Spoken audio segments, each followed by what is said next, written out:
अस्सलाम वालेकुम व्यूअर्स, मैं होती और आप देख रहे हैं मेरा यूट्यूब चैनल फेसबुक पे स्पोर्ट्स कॉर्नर पाक। आज के टॉपिक का आगाज़ करते हैं, आज का ब्लॉग का आगाज़ करते हैं कि आज है 30 अगस्त और आज पाकिस्तान का और बांग्लादेश का सेकंड जो सेकंड का मैच है, टेस्ट मैच, वो स्टार्ट होने वाला है। लेकिन अभी बारिश की वजह से तो अभी रुका हुआ है। लेकिन अगर हम बात करें कि जो पिछले दिनों में जो इनकी पाकिस्तान ने शिकस्त को सामना किया, उस हवाले से हम बात कर लेते हैं। तो उस पर हमारे जो टेस्ट सीरीज़ के जो बॉलर के कोच है, उनकी प्रेस कॉन्फ्रेंस की गई, उनके हवाले से मैं आपसे बात कर लेती हूँ, क्योंकि उसमें एक बड़ा हॉट टॉपिक जो क्रिएट हुआ है कि जी शाहीन शाह अफरीदी को क्यों ड्रॉप किया गया या उनको रेस्ट दिया गया। एक सवाल पे सहाफ़ी के सवाल पे उन्होंने बड़ा क्लियर कट बात कही कि भाई पहले तो उन्होंने ये बात बड़ा क्लियर कहा कि जी मैं पाकिस्तान का कोच ज़रूर हूँ, लेकिन मैं कोई ऐसे इंजेक्शन इनको नहीं लगा सकता कि जिनकी वजह से ये कोई और खिलाड़ी निकल के सामने आए। मैं सिर्फ इनके टैलेंट को सामने ला सकता हूँ, उसको बेहतरीन कर सकता हूँ, बेहतर कर सकता हूँ, लेकिन कोई नया टैलेंट इनके अंदर मैं शामिल नहीं कर सकता, या मैं उनको कुछ और चीज़ों को तो नहीं कर सकता। जो इनके अंदर है वही मैं चीज़ों को सिर्फ बेहतर करके आप लोगों के सामने ला सकता हूँ। दूसरा, उन्होंने शाहीन शाह अफरीदी के हवाले से बात की कि पिछले 5-6 मैचेस के जो शाहीना की जो परफॉर्मेंस थी, वो आप लोगों ने भी बहुत खूब तरीके से देखी और हमने भी देखी कि क्या परफॉर्मेंस आ रही थी। खैर वो तो T20 वर्ल्ड कप से ही उनकी परफॉर्मेंस जो है वो बिल्कुल ही फारिग तरीन ही होती जा रही है। दूसरा, उन्होंने कहा कि उनको भी जो है वो थोड़ा सा ब्रेक दिया गया है कि ताकि शाहीन का एक नाम है पूरी दुनिया में, और जो खिलाड़ी थे उनके नाम से डरते थे, उनकी बॉलिंग से, उनकी स्पीड से डरते थे। लेकिन अभी वो अपनी रेपुटेशन जो उनकी ख़राब हो रही है, उस चीज़ को हम लोग मेंटेन करना चाह रहे हैं कि ताकि वो चीज़ों को जो ख़राब हुई हैं उनको ठीक कर सके।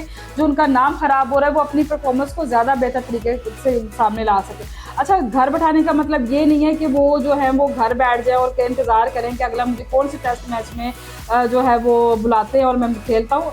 रेस्ट करवाने का मतलब पता है क्या होता है कि आप अपनी फिटनेस पे ध्यान दें, अपनी जो गलतियां आप कर रहे हैं उसको सुधारने की कोशिश करें, उसको ठीक करने की कोशिश करें। खैर हमारे प्लेयर्स में तो ये बड़ी ही बुरी और गंदी आदत पाई जाती है कि जब उनको घर बैठा दिया जाता है ना, तो वो तो हल्ला मचाना शुरू कर देते हैं कि जी हमारे साथ तो जुल्म हो गया, हमारे साथ तो ज्यादती हो गई, हमें तो घर बैठा दिया गया।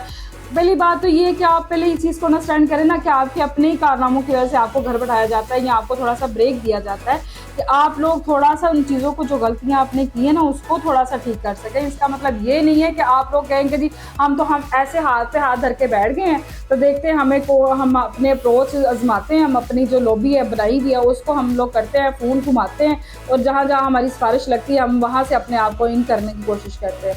बेहतर नहीं होगा कि आप लोग अपनी कारकर्दगी से इन हो, तो वो ज़्यादा बेहतर है कि आप लोगों को जो गलतियाँ कर रहे हो, जो आप लोगों के से जो मान लिया कि आप बहुत अच्छे बॉलर होंगे, आपकी स्पीड बहुत अच्छी होगी, लेकिन इसका मतलब ये नहीं कि आप जो है ओवर कॉन्फिडेंस तो आपको ले डूबता है। क्या आप कहते हैं कि हमसे तो गलती हो ही नहीं सकती? आप देखें तो सही, आपसे हो कहाँ रहा है गलत, आपसे चीज़ें कहाँ पे ख़राब होना शुरू हुई हैं। आप उनको ठीक करना शुरू कर दें, अपनी फिटनेस पे ध्यान देना शुरू कर दें, अपने दिमाग से ना ये बोझ उतारें कि जी मैं नंबर 1।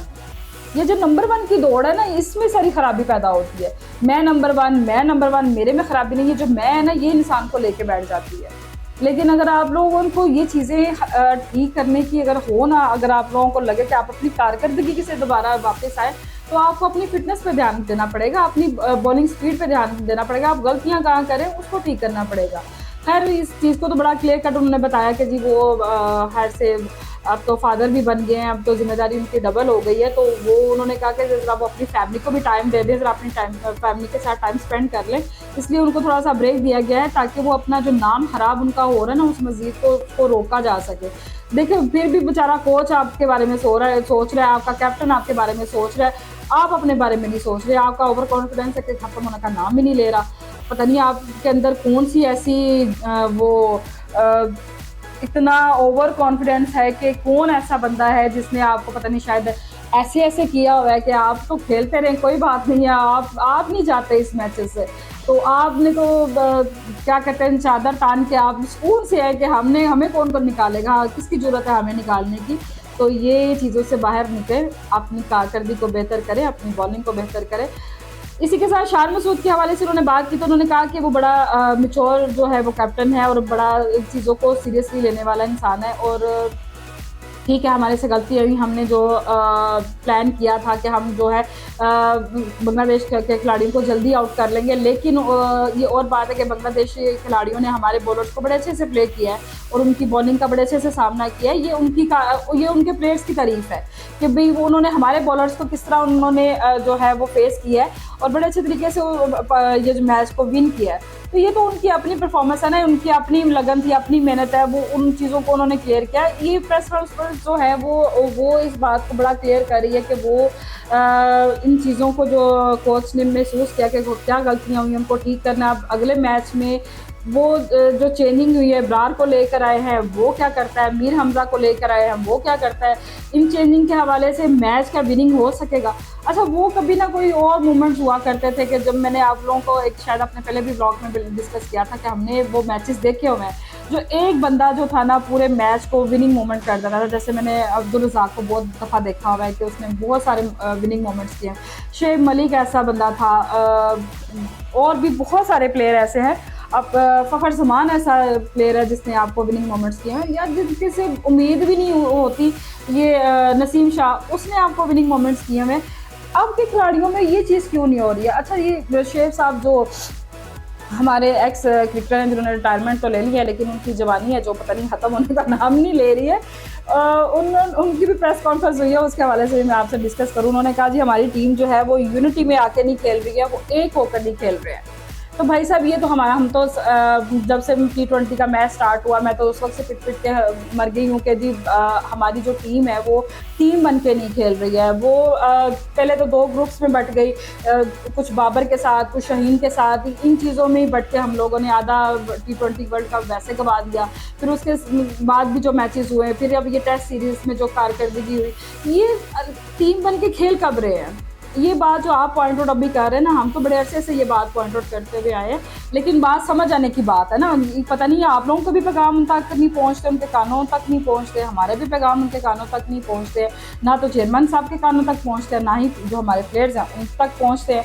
पता नहीं ऐसी कौन सी आला हम ईजाद करें जिनसे उनके कानों में थोड़ी सी चीज़ें जाना शुरू हों। अच्छा, ये बात जो चीज़ मैं आप लोगों के साथ बड़े चीज़ जो है वो डिस्कस करना चाहूँगी कि जब वकार यूना जैसे, वसीम अकरम जैसे, इजाज, तो ये सारे खिलाड़ी होते थे ना, जिसमें ये जो अब्दुल रज़ाक थे या ये शुएब मलिक था, ये जो भी ये अज़हर महमूद था, ये इनमें ना यूनिटी बड़ी थी। पता नहीं अब इनमें यूनिटी जो है वो कैप्टन बना के रखता था, एज आ जो कैप्टन था वो उनको इतना स्ट्रिक्ट मिल जाता था, या वो इनको चीज़ों को मेंटेन करने पे करवाता था, या पता नहीं या इनके अंदर अपनी गैरतें मौजूद थी। अब के खिलाड़ियों में तो पता नहीं कैप्टन ही को कैप्टन मानने को तैयार नहीं है। सबसे मेन बात है कैप्टन को कैप्टन मानने को कोई तैयार नहीं है। कैप्टन की रिस्पेक्ट तो बड़ी दूर की बात है, कोच की रिस्पेक्ट करने को कोई तैयार नहीं है। आप अपने सीनियर्स की रिस्पेक्ट करने को तैयार नहीं है, आप अपने कोच की रिस्पेक्ट करने को तैयार नहीं है, तो आप फिर विन कैसे करेंगे? जब आप अपने सीनियर्स की रिस्पेक्ट नहीं करेंगे, अपने कोच की नहीं करेंगे, अपने कैप्टन की नहीं करेंगे, तो आप कैसे मैच जीत लेंगे? ये एक बंदा भी तो विनिंग मोमेंट कर सकता है ना, आप लोग तो वो भी नहीं करें। एक प्लेयर है, खेल रहा है तो वो खेल रहा है। अब रिजवान की अगर मैं बात करूं, ठीक है, अगर वो एक मैच में उसने परफॉर्मेंस नहीं दी, लेकिन वो अगर अपनी इन चीज़ों पे मेहनत कर रहा है, बाकी खिलाड़ियों को क्या मौत है? तो रिजवान का क्या कसूर है? रिजवान अगर अपनी परफॉर्मेंस दे रहा है तो बाकी खिलाड़ियों को क्या तकलीफ है? वो अपनी परफॉर्मेंस पे ध्यान क्यों नहीं दे रहे हैं?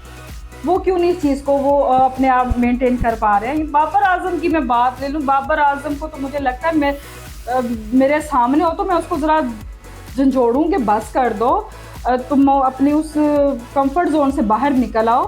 तुम पे लोगों ने बड़ी उम्मीदें लगाई हुई है, तुम्हारे जो फ़ैन फॉलोइंग हो गई भी है ना, उस फ़ैन फॉलोइंग का लिहाज कर लो ना। तुम किसी और चीज़ का लिहाज करो, टीम का ना करो, कोच का ना करो, सीनियर्स का ना करो, चेयरमैन का ना करो, अपनी फ़ैन फॉलोइंग का लिहाज कर लो। लास्ट टेस्ट मैच में आप लोगों के आपके जो फैंस ने नारे लगाए कि जी कैप्टन कैसा हो, बाबर आजम जैसा हो, तो बाबर आजम उसी नाम की इलाज रख ले, उसी को ही वो कर ले। एक टाइम था कि जी बाबर आजम अपनी परफॉर्मेंस मेरे ख्याल में रात को सोता था तो अगले दिन उसको होता था कि मैंने आज मैच में अपनी परफॉर्मेंस देनी, तो आज उसको देख लें, वो तो इजी ऐसे है जैसे उसको तो T20 का मेरा दिल दुखा है उस बंदे की वीडियोस देख के। T20 का मैच हार के ऐसे वो अपनी मर्सिडीज चलाता हुआ जा रहा है, ड्राइव कर रहा है, सॉन्ग लगे हुए हैं, मर्सिडीज से निकल रहा है, उतर रहा है, ऐसे ट्रेनिंग करने जा रहा है। भाई अपनी टोन तो अंदर कर लो, वो तुमसे हो नहीं रही है, एक्शन तुम्हारे ख़त्म नहीं हो रहे, हीरोपंती तुम्हारी ख़त्म नहीं हो रही है। खैर इसी चीज़ को यहीं पे मैं एंड करती हूँ। हम लोग तो इनको सिर्फ बता ही सकते हैं, करना ना करना तो इन पर डिपेंड करता है। आज के मैच का देखते हैं क्या स्टार्टअप होता है, कहाँ पे एंड होता है, क्या ये वाकई अपनी परफॉर्मेंस दिखा पाते हैं, जो चेंजिंग की हैं वो कारआमद होती हैं पाकिस्तान के लिए या नहीं होती हैं। क्योंकि मजाक तो हमारा तो हमसाया ममालिक तो बड़े अच्छे तरीके से बना रहा है, और मूवमेंट्स मिल जाएंगे उनको इन चीज़ों को हमारे खिलाफ जो है वो बोलने के लिए। खैर इस आज के ब्लॉग का ये पेंट करते हैं। हमारे चैनल को सब्सक्राइब कीजिएगा, लाइक कीजिएगा, शेयर कीजिएगा। अल्लाह हाफिज़।